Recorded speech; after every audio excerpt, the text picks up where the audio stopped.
आजाद हूँ मैं दुनिया के दलतों से बाहर, जहाँ सिर्फ मेरे ख्वाब और मेरी हकीकत का सफर हो।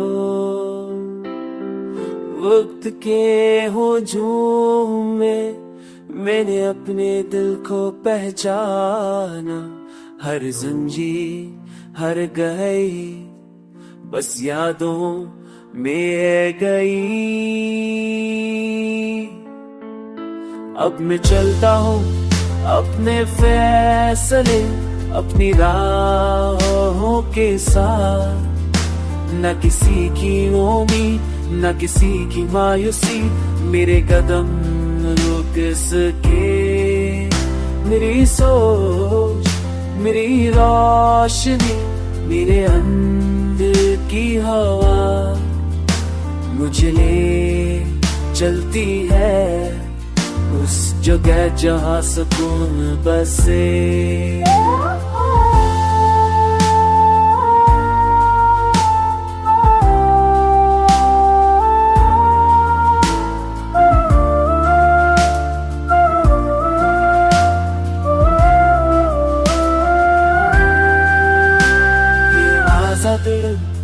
ये आजाद रूह हर लम्हा जीती है, क्योंकि मैंने खुद को पहचान लिया और दुनिया की रुकावटें पीछे छोड़ दे।